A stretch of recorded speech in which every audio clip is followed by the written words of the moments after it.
जम्मू कश्मीर के ऊपर, उसके हिस्ट्री के ऊपर एक बुक लिखा गया था, नाम था राजतरंगिनी, लिखने वाले का नाम था कल्हाना। बाद में होता है मेडिवल पीरियड में, मध्य युगीन टाइम पे एक हिस्टोरियन था जिसका नाम था जियाउद्दीन बर्नी। बीच में मत बोलो। जियाउद्दीन बर्नी ने फिरोज शाह के ऊपर एक बुक लिखा था, नाम था तारीख ए फिरोज शाही। नाम था तारीख ए फिरोज शाही। इस बुक में उसने फिरोज शाह के जितने भी पॉलिटिकल, एडमिनिस्ट्रेशन एंड सोशल, क्योंकि राजा का काम क्या था, पॉलिटिक्स, मतलब कैसा लोगों के साथ क्या करता है, जस्टिस कैसा देता है, लोगों को न्याय कैसा देता है, कौन सा टैक्स लगाता है, मालूम है ना, 3 टैक्स लगाते थे जिससे पैसा आता था और अपना महल बनाते थे। तो इस चीज़ के बारे में अपने को इन्फॉर्मेशन मिलता है। तो बुक कौन लिखा था, जियाउद्दीन बर्नी ने।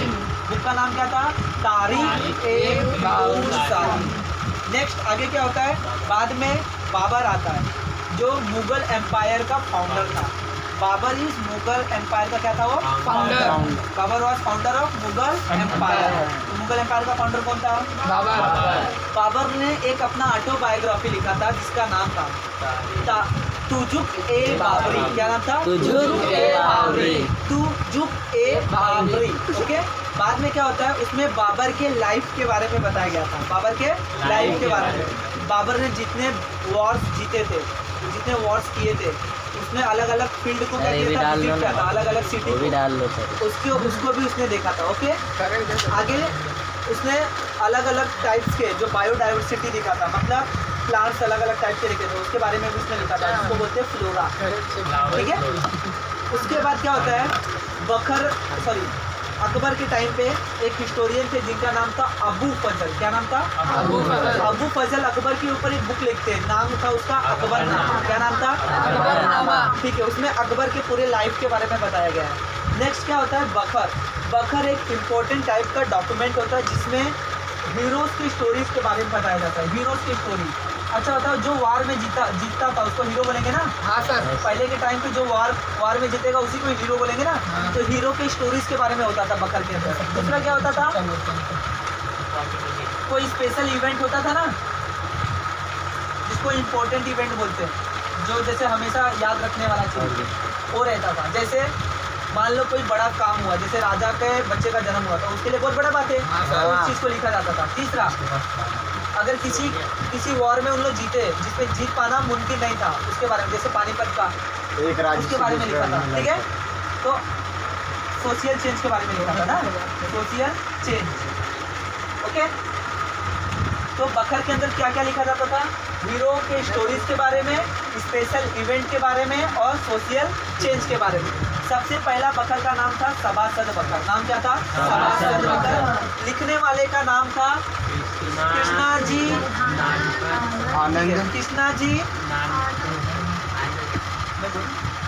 जी अनंत कीर्तन ना। ठीक है, कीर्तने बोलते हैं उनको, कृष्णा जी अनंत कीर्तने उनका नाम था। राजा का नाम क्या था उस टाइम के, छत्रपति राजा राम महाराज। इस सभासद बखर के अंदर उन्होंने छत्रपति राजा राम महाराज के बारे में बताया था, समझे। अच्छा होता, राजा तुम मेरे अंडर में रह रहे हो, अगर कुछ लिख रहे हो तो मेरे बारे में लिखो ना भाई, नहीं तो गुस्सा आ जाएगा ना मेरे को। तो छत्रपति राजा राम महाराज के अंडर में थे कौन, कृष्णा जी अनंत कीर्तने, और उन्होंने पहला बखर लिखा जिसका नाम क्या था, सभासद। बाद में क्या होता है, मराठा और बाबर के बीच में एक फेमस वॉर होता है जिसका नाम था पानीपत। क्या नाम था, पानीपत के वॉर के बारे में जिसमें लिखा था उसका नाम था भाऊ साहेबांची बखर। क्या नाम था, भाऊ साहेबांची बखर। नाम क्या था, भाऊ साहेबांची बखर। उसी पानीपत के ऊपर एक और बखर था जिसका नाम था पानीपतची बखर। क्या नाम था, क्लियर है, पानीपतची बखर। जस्ट उसके नीचे जैसे आदिवासी लोग होते हैं ना, तो अच्छा होता, महाराष्ट्र में आदिवासी सबसे ज़्यादा थे। ठीक है, तो आदिवासी लोग जो थे डिस्टर्ब करने के लिए, ठीक है, तो जो मराठी लोग थे तो वो लोग होलकर थे। क्या थे, होलकर। जैसे बोलते ना, हर एक मतलब हर एक आदिवासी लोग का एक नाम होता था, तो उस आदिवासी लोग का नाम क्या था, होलकर। उन लोग मराठी लोग का क्या करते हैं, हेल्प करते हैं पानीपत को वार को लड़ने के लिए। ओके, तो उनके बारे में लिखा था होलकरांची कैफियत। किसके अंदर लिखा था, होलकरांची कैफियत। क्लियर है, तो पहला सभासद, दूसरा दूसरा भाऊ साहेबांची बखर, तीसरा पानीपतची बखर और चौथा होलकरांची कैफियत। क्लियर है? फिर बाद में क्या होता है, मॉडर्न टाइम पे मॉडर्न हिस्ट्री को लिखने के लिए बहुत सारे लोग आते हैं। मॉडर्न हिस्ट्री को लिखने के लिए बहुत सारे लोग आते हैं, जिसमें से सबसे पहले देखो पहला एक आर्कियोलॉजिकल डिपार्टमेंट हुआ। क्या हुआ? Archaeological department. हिस्ट्री को लिखने के लिए सबसे पहले क्या चाहिए? मैन्युस्क्रिप्ट बोले थे।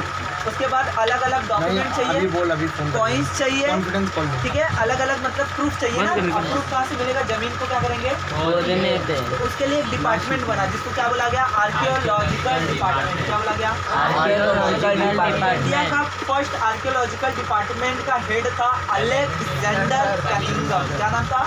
Alexander Cunningham. नाम क्या था? Alexander Cunningham. बहुत ही फेमस प्लेस है जहाँ पे खुदाई हुई थी, जैसे हड़प्पा नाम है। वो किसके टाइम पे मिला था?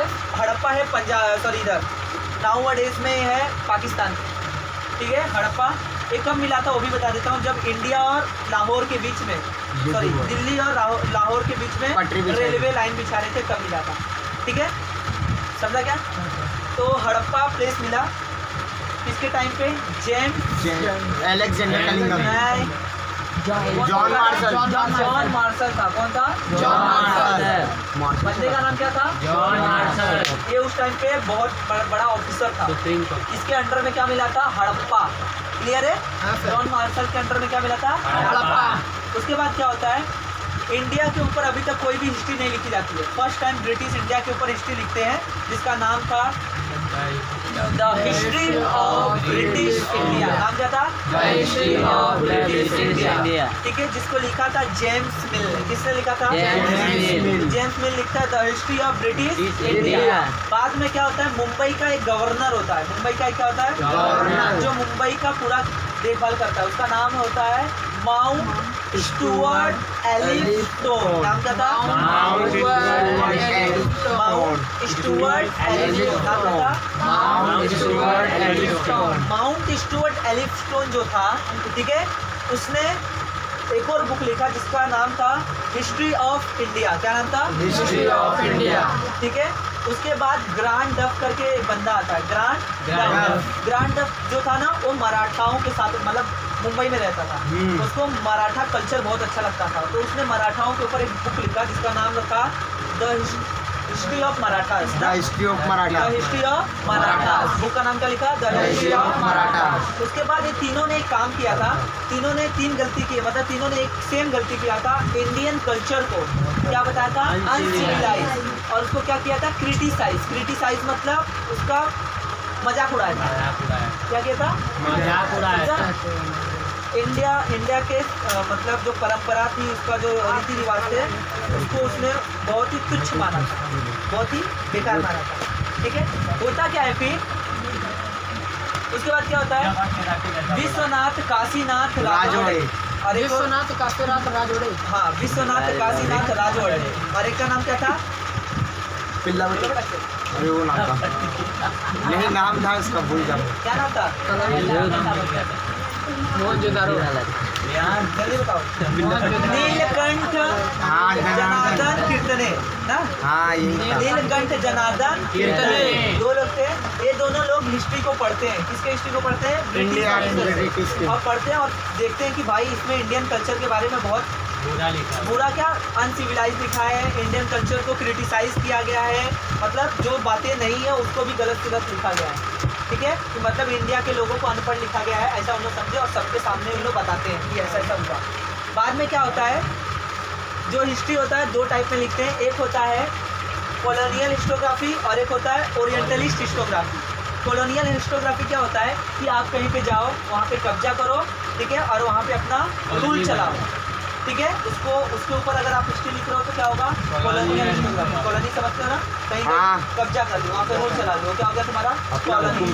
तो किसी कॉलोनी पे जाओ, कब्जा किए, वहाँ पे अपना रूल चलाए, इसको क्या बोलते हैं? कॉलोनी। यहाँ पे आए थे, यहाँ पे कब्जा किए, अपना रूल चलाए, यहाँ पे रूल चलाए, जो करना था वो किए, यहाँ तक खजाना वहाँ लेके गए, मतलब उन्होंने यहाँ पे कॉलोनी बना दी। क्या बोलते हैं? ठीक है, तो उसने जिसके ऊपर लिखा उसको क्या बोलते हैं? कॉलोनियल हिस्टोग्राफी, जिसको बोलते हैं उपनिवेशवाद इतिहास का। बाद में होता है ओरिएंटलिस्ट हिस्टोग्राफी, बहुत सारे ऐसे यूरोपियन स्कॉलर थे जिनको ईस्ट के बारे में जानने का क्या था, क्यूरियोसिटी, इंटरेस्ट था बहुत। आई थे तो उन लोग ज़्यादा से ज़्यादा ईस्ट के बारे में जानने का क्या रखते थे, इंटरेस्ट। मुझे एशिया के बारे में जानना है, एशिया मतलब इंडिया मतलब ईस्ट के बारे में, ईस्ट के बारे में। वेस्ट में थे ना, जानना किसके बारे में, ईस्ट के बारे में। तो ऐसे बंदे लोग को बोला गया ओरिएंटलिस्ट हिस्टोग्राफी। क्या बोला गया, हिस्टोग्राफी। उसमें से एक बंदा था जिसका नाम था फ्रेडरिक मैक्स मुल्लर। उसने क्या बोला कि जितने भी लैंग्वेज है ना, सबका ओरिजिन क्या है, संस्कृत। ओरिजिन मतलब उसी से सब जन्मे। जितने भी लैंग्वेज बने हैं वो सब किससे बना है, संस्कृत से। ऐसा किसने बोला था, फ्रेडरिक मैक्स मुल्लर ने बोला था। क्लियर है।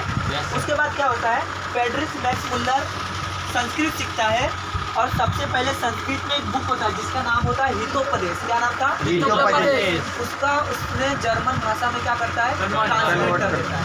हितोपदेश को किसमें ट्रांसलेट कर देता है, पहले तो वो ऐसा बोलता है, देखो ओरिएंटलिस्ट हिस्टोग्राफी क्या बोलते हैं, जो ईस्ट के बारे में जानने का इंटरेस्ट होता है, उसको बोलते हैं क्यूरियोसिटी। ठीक है। उसके बाद वो क्या करता है, संस्कृत सीखता है और बोलता है कि संस्कृत से ही जितने भी लैंग्वेज है सब निकले हैं ना। फिर वो क्या करता है, ये भी बोलता है, पहले बोलेगा मैं संस्कृत सीखा, उसमें संस्कृत का एक बुक था जिसका नाम था हितोपदेश, उसको जर्मन भाषा में क्या करते हैं, कन्वर्ट कर देगा। क्लियर है। उसके बाद वो क्या करता है, एक बुक लिखता है जिसका नाम होता है the secret book of east. क्या लिखता है, the secret book of east, मतलब ईस्ट के बारे में जितना भी सीक्रेट चीज़ होती है ना अपने बुक में लिखता है, मतलब जो लोगों को पता, जो सीक्रेट बातें हैं वो लिखा होगा ईस्ट के बारे में, ईस्ट मतलब इंडिया के बारे में। ठीक है। उसके बाद वो क्या करता है, उसको तो संस्कृत अब आ गया, ऋग्वेद करके एक वेद था जिसको उसने किसमें कन्वर्ट कर दिया, जर्मन। तो दो को किया था, एक हितोपदेश को कन्वर्ट किया था और एक ऋग्वेद। हितोपदेश और ऋग्वेद किसमें कन्वर्ट किया था, जर्मन में। नाम क्या था उसका, फ्रेडरिक मैक्स मुल्लर।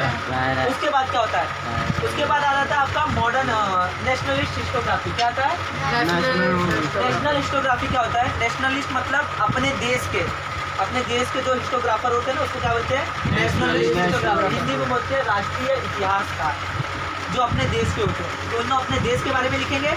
अगर तुम अपने नेशन के बारे में हिस्ट्री लिख रही हो तो अपने नेशन के बारे में बताओगी ना, मेरे नेशन का ज्योग्राफी कैसा है, ऐसा वैसा। अपने बाहर का लिखोगी नहीं।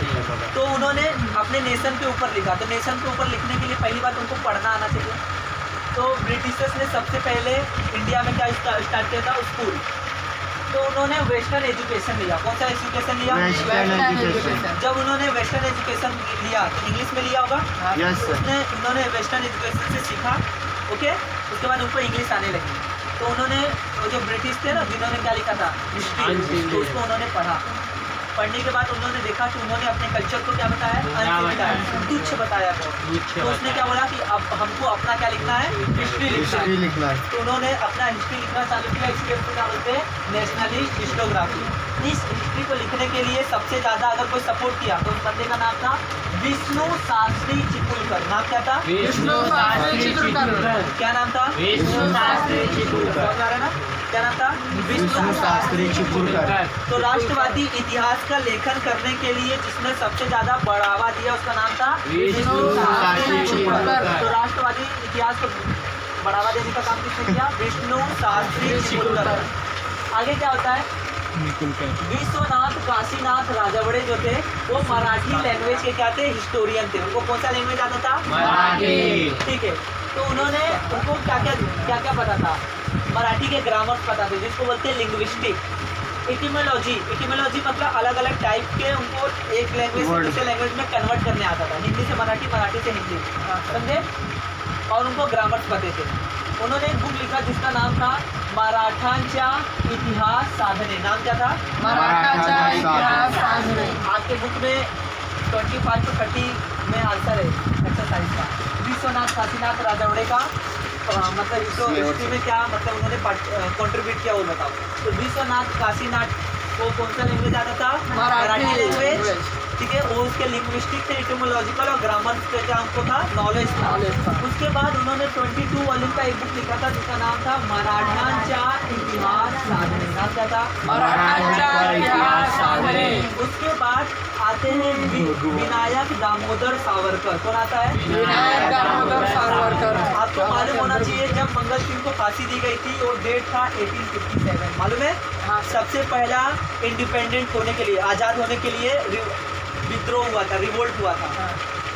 ठीक है, जिसको एक लेडी की वजह से दब गया, एक औरत की वजह से, उसको मोह माया आ जाता है ज़्यादा। वो मोह माया मतलब? ब्रिटिश के ऑफिसर के बच्चे को ना प्यार से, हाँ। दूध पिलाती है, मालूम है? क्या मामला है? ठीक है, उसको लगता तो वो उसका बच्चा हो गया एक तरफ से, जब वो दूध पिला रही है तो वो सोचती है ना कि अगर विद्रोह होगा तो वो सब अंग्रेज मार देंगे, तो इस बच्चे को भी मार देंगे। तो जाके वो उस अंग्रेजन को बोलती है कि तुम भाग जाओ यहाँ से, क्योंकि आज बहुत बड़ा, मतलब कल बहुत बड़ा वो होने वाला है जिससे पूरे ब्रिटिश पर लोग को मार देंगे। तो उससे पहले ही लोग क्या करते हैं, जो मेन था ना उसको पकड़ लेते हैं, जिसमें से मंगल सिंह भी एक था, समझे? मार देते हैं मंगल सिंह को, जिसमें झांसी की रानी भी मर जाती है, दूसरी मरती है। 1857 मिल जाए, हाँ ठीक है। मतलब उसने एक बुक लिखा था, उसके ऊपर एक बुक लिखा था, नाम क्या था? The Indian war of independence 1857। क्या नाम था? The Indian war of independence 1857। Hindi में भी यही है, the Indian war of independence 1857। पूरा नाम सेम है, इसीलिए मैं हिंदी में नहीं लिखा। The Indian war of independence of 1857 ये बुक लिखा था। किसने लिखा था? विनायक दामोदर सावरकर। याद रखना, ये भी एक नेशनलिस्ट हिस्टोग्राफी था। Vishwanath Kashinath Rajwade nationalist historiography, Vinayak Damodar Savarkar nationalist historiography. इन्होंने अपने नेशन के बारे में लिखा है, नेशन के बारे में आपने समझे। उसके बाद मॉडर्न हिस्ट्री को 3 टाइप में लिखते हैं, एक का नाम है मार्क्सिस्ट हिस्ट्री, एक का नाम है सबल्टन हिस्ट्री, एक का नाम है feminist history. Marxist history, subaltern history, feminist history. आज का जो हिस्ट्री है 3 टाइप में लिखते हैं, एक होता है मार्क्सिस्ट हिस्ट्री, क्या तो है? मार्क्सिस्ट हिस्ट्री, क्या बोलेगा? Marxist history, subaltern history, subaltern history, feminist history. Feminist history, Marxist, subaltern, feminist. Marxist, subaltern, feminist, Marxist, Marxist history में क्या बताया गया था? मार्क्सिस्ट हिस्ट्री में इंडस्ट्री को सपोर्ट किया गया था। जितना ज़्यादा इंडस्ट्री बढ़ेगा, डेवलपमेंट होगा, प्रोडक्शन बढ़ेगा, और जिससे क्या बढ़ेगा? इकोनॉमी बढ़ेगी। ये कौन बना था? Marxist history. किसको? टेक्नोलॉजी को। टेक्नोलॉजी बढ़ा, टेक्नोलॉजी बढ़ेगा तो प्रोडक्शन बढ़ेगा, प्रोडक्शन बढ़ेगा तो इकोनॉमी बढ़ेगा। इकोनॉमी बढ़ेगा था मार्क्सिस्ट हिस्ट्री। क्यों? क्योंकि अगर कंट्री अगर पावरफुल है तो उसको कोई भी जल्दी छूने वाला नहीं है। एग्जाम्पल अमेरिका, सबसे बड़ा इकोनॉमी इसी का है ना। क्यों? वहाँ पे इंडस्ट्री बहुत ज़्यादा है, विश्व का सबसे ज़्यादा अमीर आदमी उधर से है। टॉप 3 का अगर देखोगे तो वहीं के है, जेफ बेजोस वहीं का है, एलन मस्क वहीं का है, बिल गेट्स वहीं का है। क्लियर है? क्यों? उसकी टेक्नोलॉजी आगे इसीलिए ना। उसके बाद कास्ट सिस्टम के ऊपर भी इन्होंने बात किया था। किसके ऊपर? Caste system. बाद में आता है सबल्टन हिस्ट्री। जो सबल्टन हिस्ट्री होता है ना, मार्क्सिस्ट हिस्ट्री के बाद आता है। सबल्टन हिस्ट्री क्या होता है कि इसमें जो कास्ट के अंदर लोगों के साथ डिस्क्रिमिनेशन मतलब भेदभाव, डिस्क्रिमिनेशन मतलब एक वर्ड हमेशा याद रखना, हिस्ट्री अगर समझना है तो डिस्क्रिमिनेशन मतलब होता है भेदभाव। तो लोगों के बीच में कास्ट के लिए बहुत भेदभाव किया जाता था। तो महात्मा ज्योतिराव जो फूले थे ना, उन्होंने एक बुक लिखा था जिसका नाम था गुलामगिरी, और उन्होंने बताया था कि लोअर कास्ट के साथ कैसा कैसा क्या होता है, डिस्क्रिमिनेशन होता है सोसाइटी में। क्या होता है? डिस्क्रिमिनेशन। क्या होता है? डिस्क्रिमिनेशन। कौन बताया था? महात्मा ज्योतिराव फूले। बुक का नाम था गुलामगिरी। क्लियर है? ठीक है। उसके बाद डॉक्टर बाबा साहेब अम्बेडकर, इन्होंने भी मतलब जो लोअर कास्ट था उसके बारे में बोला, लेकिन उन्होंने 2 बुक लिखा था। नाम लिखा था हु वेयर द शूद्रास, शूद्र कौन है और कहाँ से आए। हु वेयर द शूद्रा मतलब बोले भगवान तो शूद्र बनाए नहीं थे, तो उन्होंने क्या बोला? Who were the Shudras, who were the Shudras. एक बुक लिखा। दूसरा नाम लिखा द अनटचेबल्स। क्या लिखा? ये 2 बुक लिखा। एक लिखा who were the Shudras, sorry मैं द फॉलोइंग में है आपके, हु वेयर द शूद्रास, ठीक है, द अनटचेबल। किसने लिखा? डॉक्टर बाबा साहेब अम्बेडकर। किसने लिखा? डॉक्टर बाबा साहेब अम्बेडकर। तीसरा आता है फेमिनिस्ट हिस्ट्री। आपको मालूम है पूरे हिस्ट्री में फीमेल्स को कहीं जगह मिला नहीं, हर जगह मेल्स का था। तो जो फीमेल हिस्टोग्राफी थी, जो पढ़े थे, जिसको पता था, जो पढ़े लिखे थे, उनको लगा कि हिस्ट्री में तो कुछ फीमेल्स ने भी क्या किया है, पार्टिसिपेट किया है। ठीक है, तो फीमेल्स के बारे में भी हमको बताना चाहिए। तो सबसे पहले आती है ताराबाई शिंदे। क्या आती है? कौन आती है? ताराबाई शिंदे।